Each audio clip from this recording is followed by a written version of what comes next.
Okay, everybody, and we're back at it with our latest Big Mets update segment, and we're recording this live here, that being April 12th, 2025, 2:18 a.m.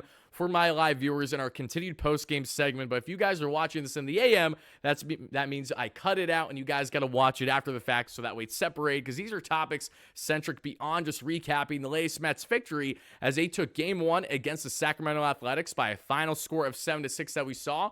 It was headlined by a lot of offense in this matchup. Pitching certainly wasn't the most ideal. We saw a fair share of walks. We saw some nice bite on the slider from Griffin Canning, but he still gave up 4 earned over 5.1 innings, so it's not like the Mets had too much quality there from their back-end starter, and we're certainly missing guys like Sean Manaea and Frankie Montas, guys who I'm sure would have been loving to be healthy to face their former team, now foe, that being in the Athletics now. But in this Big Mets update segment, we're going to get into not only further key takeaways from the Mets' Game 1 victory against Sacramento, but furthermore, as what is going on with Luisangel Acuna, how he's absolutely looking like a man that should be running away at second base right now between himself and Brett Baty, only for the better between the two. And we're also going to get into Jeff McNeil, Francisco Alvarez, as we have some significant rehab updates to get into, paired with a complete prospect report that we have for all the latest in Mets land. So thank you guys kindly for smashing that like and subscribe on your way in. And let's get this puppy started by getting into our first key topic. And this is exactly like what we talked about just in our post-game segment, but I need to expand on it just a little bit more here, understandably so. And that has everything to do with the polar bear, because as we just broke down in the post-game, Pete Alonso, what a great game for him, 3 for 3, what a single, with an RBI double, with an RBI opposite field sac fly, the Jose Siri speed demon coming all the way in from third, scores with ease, and then we see a hit by pitch, and then a solo shot to left. The polar bear is simply in a class of his own right now, 18 RBIs this season throughout his first 13 games, only trailing John Buck and Jeff Kent as the only other Mets to record more RBIs throughout this much of a Mets season start throughout the first couple weeks for the most part. Pete Alonso looks like a more lethal, a more deadly option than even Juan Soto, Francisco Lindor, certainly greater than Brandon Nimmo, Mark Vientos, and everyone else in your mother in this Mets lineup. He is in a class of his own right now, batting just under 400 with a just under 1,300 OPS. This man is playing the best baseball I feel like I've ever seen from him, which is saying a lot for a guy that currently has the rookie home run record for over 50 home runs in the Juice Baseball 2019 season. To have a 2022 season where he was spreading for all fields and helping the Mets get to a 100-win regular season. Then to see Pete do what he has done, not only from Devin Williams, but to this point. Again, guys, we've talked about this endlessly, but I will beat this drum as long as we possibly can while Pete is playing his best baseball. The guy is so beyond locked in right now. I am obsessed with what I'm getting from Pete Alonso and his offensive output. And I've asked you guys in the live chat, but I'll ask this again to our replay viewers. On a scale 1 to 10, I got to know, how impressed have you been so far this season with the polar bear and everything that he has brought to this Mets team? Because for Alonso to go into 2025 after having the lengthy offseason that he did as a Scott Boras client, we discussed Pete Alonso for pretty much a month and a half straight after the Juan Soto sweepstakes, daily on the platform here, getting into every key update, everything going right and going wrong about Alonso and why the Mets aren't going to bring him back because they don't want to lock him up long term. They're stubborn on the AAV. Pete's stubborn. Boras is stubborn. Everyone's a schmuck. They finally sit down. Steve says, hey, let's just get this done. We need you back. Soto told me personally as I was interviewing Buddy there that we saw in our interviews that he said that we don't have enough protection around him. We need to bring you back, Pete. We got Juan Soto now. You are the missing piece. Polar Bear accepts on that multi-year deal, but it's really a one-year deal because we know he's going to opt out at the year's end. Not a chance in hell he's going to buy in for 2026 on that AAV, because even with lockout concerns for December of 2026, that is in direct hand with why guys are getting extended, like Vladdy, like potentially Kyle Tucker next with the Cubs. That is a great concern that we'll talk more on the platform throughout the course of the year. But to see Pete, what he's doing right now, he's going to look for the bag, understandably so. But knowing that Vladdy's locked up and knowing what the current first base options are right now, as long as Pete keeps this up, there is no reason why the Polar Bear should not be our long-term first baseman for this New York Metropolitan team. Just continue it. I know you're not going to be batting this good all season long, and I am just going to continue to appreciate however long this run can last, because seriously, guys, you never know. This run could end next week. This run could end a month from now. This run might not end until again, what, September for all we know. Like, I have no clue how short or how long Pete's going to be this red hot, but enjoy it for what it is right now, because this is what, in my opinion, makes baseball so great. It's when you see guys that have been through highs and lows. You've seen them at their worst. You've seen the exact same player have some of the worst at-bats you've ever seen. Pete Alonso, for the large contingent in the 2024 regular season, looked horrendous with runners in scoring position. Zero confidence, zero ability. Looked like a scared little boy at the plate. And now what does Pete look like? A man amongst children every single time he's out there. It shows you what confidence can do. It shows you what shortening your swing and making sure that you're not swinging down away at every slider thrown your way, i.e. Javi Baez, will do for you. And it shows, furthermore, moving up in this Mets lineup to that 3 spot where you're guaranteed that first inning at bat every single time out there, it's going to be a difference maker. So shout out to you, Pete. Continue the great success. With Soto and Lindor in front of you, there's no doubt in my mind that you're going to reach a career high this year, at least in RBIs and potentially among other statistics. But guys, Alonso isn't the only guy that I want to talk about in this, because there's another player that stood out big time to me. And what we're actually going to do for the highlights, I'm going to run just the entire highlights from this past game, because I'm not going to run just the one highlight or so in particular for this player, because I understand that you guys, when I can try to avoid it, don't like when I'm kind of looping a 5-second highlight constantly over multiples of minutes. I respect that. So what I'm going to do is I'm going to play the full highlight clip of all the highlights that we have from this game for the most part right there for you, but it also will include the player that I'm discussing, because the player that we need to get into now is not a guy that we really expanded on too much in our post-game show, and there was valid reason for that, because I separated this for our Big Mets Update segment, and that is Luisangel Acuna. Let's talk about Acuna. Look, talk about timing, everybody. He ripped a double right away as soon as we had the player graphic there. It's a sign. We got to talk about Acuna. So we've talked about Acuna over the past 48 hours on the platform, if not longer, about how he's kind of starting to find himself in a greater area to get more consistent playing time over Brett Baty. Because when Brett Baty's batting 111 with not even 250 OPS and played questionable defense where the OAA looked great, but one botched throw in the infield in the game against Miami costed Miguel runs and hurt the Mets in a game where, yes, he didn't have offense, but that didn't help things either. Acuna has been doing one thing gorgeous at minimum. What has he been doing so well? It's been the defense. There has been zero concerns with Luisangel Acuna defensively to begin the season. He looks as calm, cool, and collected, and certainly composed and comfortable, all the C's that we could figure out there in the wordplay for the second base position. And then you add in the fact that Acuna actually has a solid hack of a bat, that he can rip himself some doubles there that we see in the gap down the line, even opposite field, that he can steal runs by not only getting on with a double, but then stealing a bag. Like, this is the stuff that Luisangel Acuna does that separates himself completely from Brett Baty. Like, they're not even the same stratosphere right now, in my opinion. Like, Acuna looks like a guy that's supposed to be here. Acuna looks exactly like a guy who should be getting the daily second base reps over Brett Baty until McNeil returns. And am I opposed to seeing Baty get more at-bats? No, it's the early goings of the season. I'm not at all opposed to it happening. But at the same time, I don't foresee a world where we could see Acuna find himself not getting fairly consistent playing time until McNeil's back. And as we're going to talk about McNeil shortly into this video here on the rehab updates here shortly, let's not forget the fact that even with McNeil returning in the next couple weeks, the Mets still need a utility man. And what does that mean? It comes down to Luisangel Acuna and Brett Baty.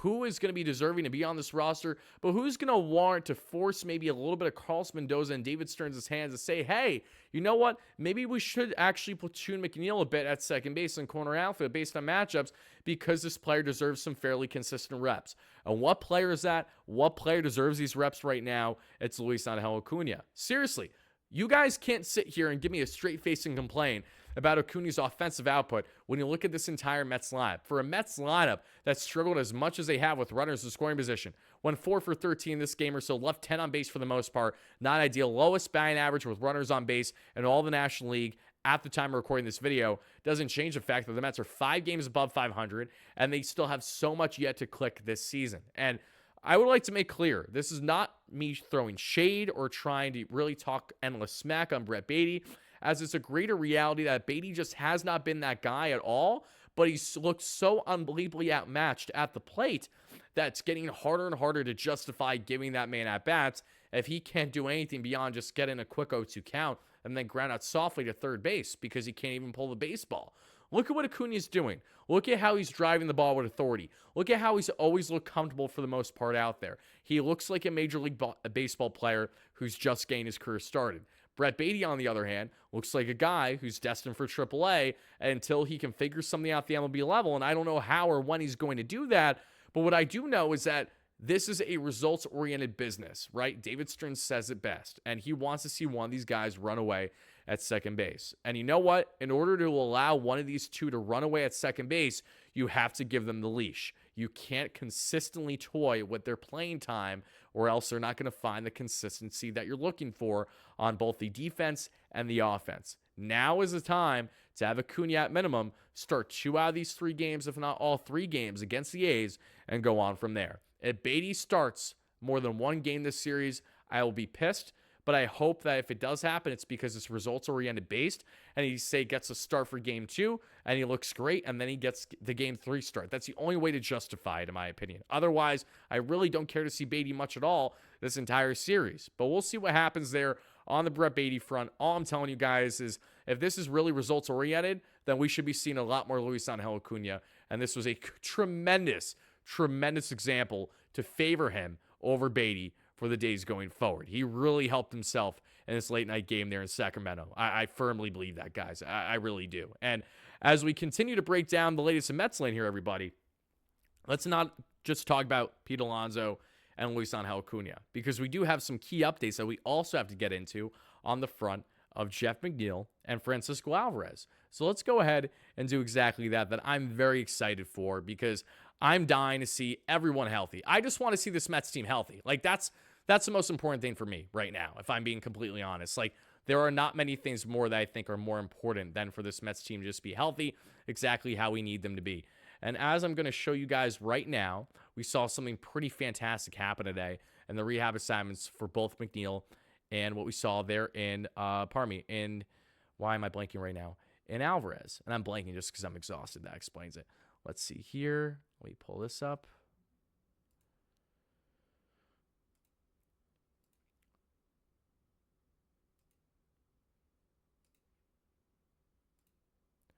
Okay, guys, so as you can see from these highlights here on X, we had quite the situation happen there in the minor leagues. We saw, I understand it's Port St. Lucie, so take it with a grain of salt. They're all 3 batters that should not be in Port St. Lucie right now. But Jeff McNeil got the party started in this inning that you guys are going to see with a single that he slapped right there. Then we see Francisco Alvarez battle back down 0-2 in the count to work a walk, so doing his best Juan Soto impression that we saw from this past night. Soto looked great and actually worked a single out of that. And then Drew Gilbert with another home run. Back-to-back games with a home run there for Gilby. And we love to see that. Gilbert, who's working his way back from the hamstring injury that derailed him most of last year in the minor leagues.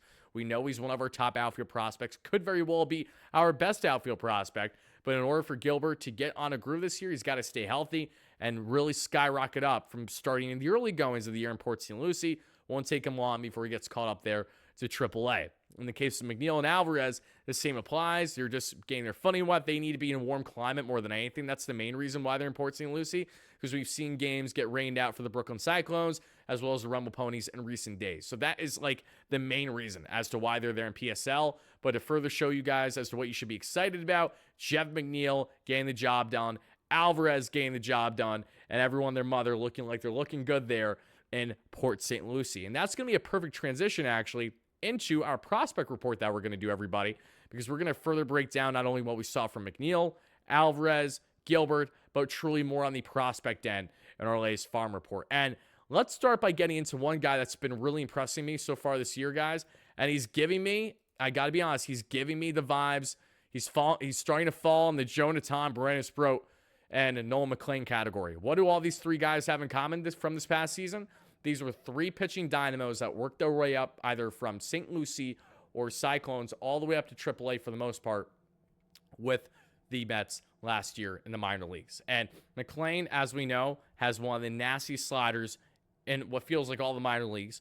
Ton has a disgusting breaking ball and a lot of velocity and some late zip, some late life on it. It really can be quite deceptive for a guy who's sitting right around 95, getting the upper echelon in the 90s, but it really is deceptive when it gets off the mound. And then you have Brandon Sproat, who we know is a fireballer. He's just trying to have more footing with his off-speed and breaking pitches. And his fastball can be, while it's fast as heck, we know the velo's fluctuated a bit in Syracuse so far. And we know that the shape has fluctuated too. So more things for all of them to work on. But Jack Weniger, he's been standing out big time. Another big outing for Jack here that we saw for the Rumble Ponies. 5 innings, 1 earned run, 2 hits, just the 1 home run allowed. 9 Ks and 1 walk for Jack, everybody. I think we have ourselves one of the next young, exciting pitching prospects in the organization. He has been looking fan-effing-tastic to begin the season. I understand, very limited sample size, so take it with a grain of salt if you want. That's completely fine, but I have been very impressed with what I've seen with Jack, understandably so. I think you guys should be too, rightfully so. And as I'm going to show you guys here, just give me a second. I apologize, everybody. If the highlight isn't running there, it'll come back in just a second. I just want to read off the numbers for a minute. Weniger, like I said, looked great. Let me go to him right now, actually, in the Rumble Ponies, just to double check, because the Rumble Ponies actually had a double header this past day because of the rainouts that they faced. And in their 10-1 dominant victory over the Yard Goats, oh my goodness, they just absolutely curb stomped them. Let's get into the offensive output in this one, everybody. So what we see, Swaggerty had himself 2 doubles. We saw a home run by Jordan, as well as a home run by Jet the Met Williams, everybody. I'm going to show you the highlight in a second. But Nick Morabito, my dog, at center field, batting second for the Rumble Ponies, went 2 for 4 with 2 RBIs and 2 runs scored. Williams at DH, 2 for 4 with 3 RBIs. Jordan in left field with a 3-run tater. We saw Wyatt Young 0 for 2, but with 2 runs scored. Parada, 2 for 4 with an RBI. Well, I'll be a son of a gun. Kevin Parada did something. Ryan Clifford, 0 for 2 with a run scored and 2 walks. My dog at first base. Weniger looked nasty. Shook looked great too with 2 shutty on the bullpen front. And then their second game of the doubleheader that we saw for the Rumble Ponies, they had themselves an 8-4 loss this time to the Yard Goats. And the key takeaways in that matchup, everybody, and I'm going to show you, like I said, the Jet Williams home run in just a second, but I do want to look at these numbers. Nick Morabito, 1 for 4 with a run scored. Williams, 1 for 3 at shortstop to lead things off with 2 runs scored. Ryan Clifford, 1 for 3 with a walk. LaRusso at third base, 1 for 3 with 3 RBIs, thanks to his first home run of the year. We also saw Alex Ramirez, 1 for 3. He's been disappointing, but we know what he is.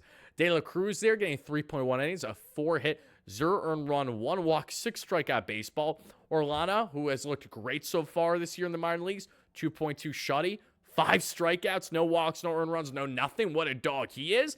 Trey McLaughlin, who I like, but sadly got cooked today. And is that Joander Suarez that got cooked too? Don't tell me that's Joander Suarez. Oh, it's Daniel Suarez. Okay, not Joander. But Trey McLaughlin, 1.1 inning, 4 earned runs, 2 walks, but he got cooked. Thankfully, Orlana and De La Cruz did their job in this one, and that's what we got from the Rumble Ponies. But let me show you guys Jet Williams, because Jet the Met was very impressive that we saw on this one. And I do have Williams somewhere. Let me actually go. I know I have it on my main profile, so I apologize, folks. Bear with me. Let me scroll down here for 1 second so you guys can see. Here we go. Here's the Jet Williams home run for you guys.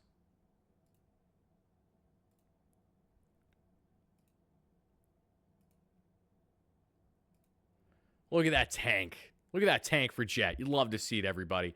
Absolutely, dude. That was Jet Williams' first home run of the year. Something notable to talk about with Jet Williams is the fact that Jet is a guy that's going to mainly find himself at the center field position. It looks like we're going to see Williams get more center field reps than ever before. That was reported initially heading into the season from spring training from David Stearns among others, and it makes sense because when you look at the depth that the Mets have outfield-wise, it isn't all that much in comparison to the abundance of riches that they have in the infield, with Ronnie Mauricio working back from his injury, with obviously in Luis Angel Acuna, Brett Baty, just the guys on the roster right now. When you think of there's various guys in the infield that I can think of that the Mets are probably saying to themselves, we would like some more versatility with Jet Williams there. And if you can have that versatility, then that's going to obviously lean into you being in a greater position to find yourself having success, because whether you're going to trade away some of these pieces because you make them more expendable and more premier positions, or if they find themselves on the roster because of the fact that they're no longer in an infield position. And I know the chat's cooking me right now, guys. I'm absolutely exhausted. You know I am. And we already have the camera getting absolutely No bueno right now. Okay, let's fix this real quick. It's almost 3 a.m. As I'm recording this video. And for those that are unaware, a lot of times when I do my Big Mets update segments, I do record them late at night because it's after the Mets game. The difference is that usually I start recording by, say, like 11, absolute latest midnight, not 2 a.m., 2:30 or so, because the Mets game didn't start till 10, so not ideal, but we got to chug through, baby, because your guy has a busy day tomorrow. I can't go live for Game 2 of the series. I'm en route. I'm going to a comedy show. I can't do it, guys. I'm sorry. I'm going to be out of town this Saturday, so you're going to get a pre-recorded video, Wardy, that we're going to see hopefully after a big series victory against the A's in Game 2, and then you're going to get me back live there on Sunday in the evening towards night, hopefully after a sweep against these A's. Kat, thank you so much for the $2 donation in the live show. She says, thanks for staying up, Worry. And yes, shout out to Kane Pete, as always. LFGM, baby. You love to see it. Any updates on Mauricio? Nothing that you guys want to hear. I mean, the only updates on Mauricio for the most part have been what we know, and that he's still a slow roll, has to work his way back up. He's still in Port St. Lucie right now, and he isn't even, at the point of getting in-game action. So when we see that happen, that'll be exciting, and I'm looking forward to it. But we're still not there yet when it comes to Ronnie. Very raw tools, a lot of raw ability with Ronnie, and I'm excited for his future for sure. But I think we need to obviously settle our expectations as to what to expect this season from him, because right now we just need him to stay healthy and actually get on the field and play some games. That's the most important thing. What comedy show I'm going to? Yes, most of you guys should know the comedy show I'm going to. I'm seeing Shane Gillis. And yes, I'm not basic. I've known Shane for 3.5 years before he officially blew up. Been following him for a while now. He is the final, if not the final, then one of the final comedians that I need on my Infinity Stone Gauntlet doing my best Thanos impression. Because I've seen Theo Vaughn, I've seen Andrew Scholes, I've seen Mark Normand, there's one other that I'm blanking on right now.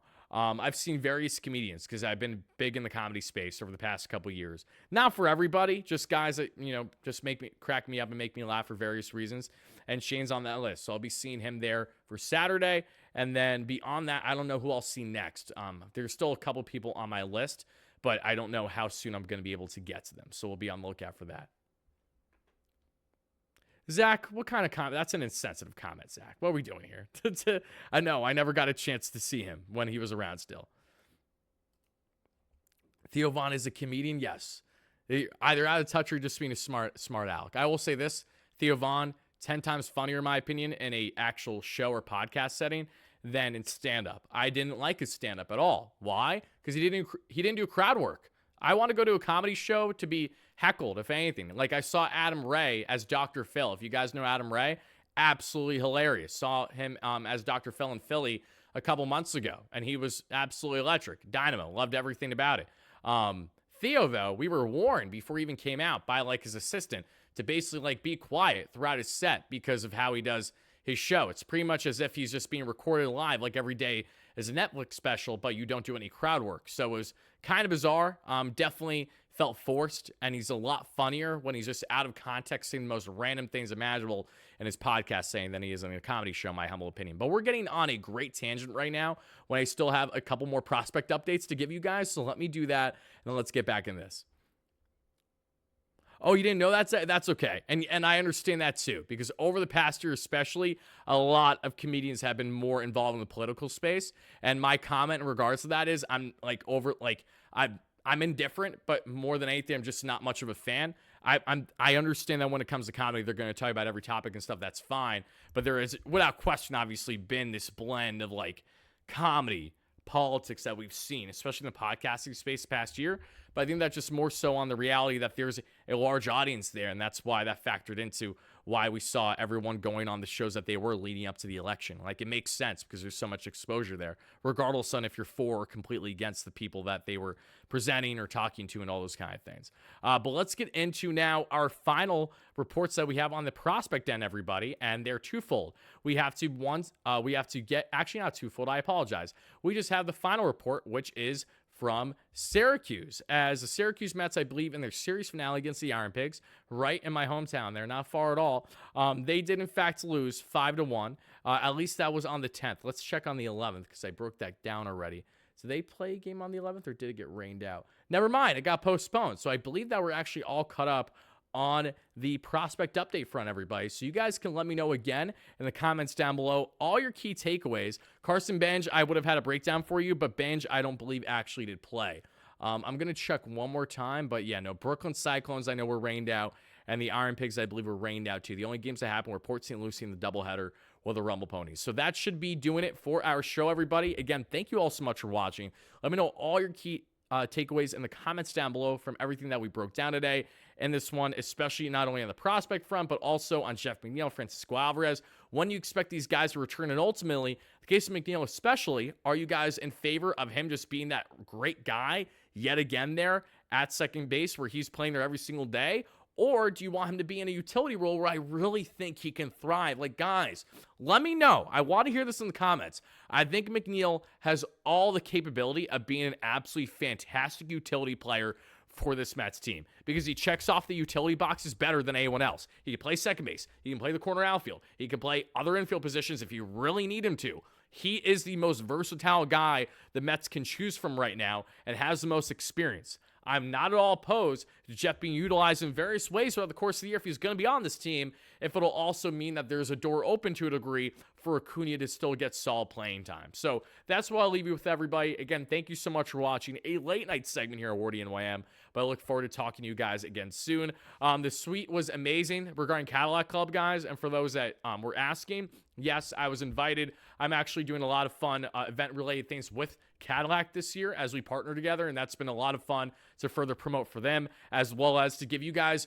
great insight experience as to what it's like there, so that way you guys are more incentivized to check it out. It's a great experience. All I would recommend is just make sure you don't go to a game like I did, where it's beginning of April, it's a cold day game, and the boys don't hit for shit. You know, that's all I got to say. Just learn from my mistakes. If you're going to go Cadillac Club, make sure you're doing it for a big game, like especially even Subway Series. I know it's not cheap, so again, do what you want with that. I completely understand. But if you want the true club experience, I feel like you got to do a night game. Has to be in the summer, and it has to be against a rival. I think if you check off those boxes, not only are you going to get a great experience, but again, it really separates from the rest of the ballpark, and that's what I enjoy most about it. But once more, thank you guys again for watching. Let me know all your key takeaways in the comments down below. And this is your guy, Wardy, signing out. Let's go Mets, baby. Peace out, everybody. Have a great one.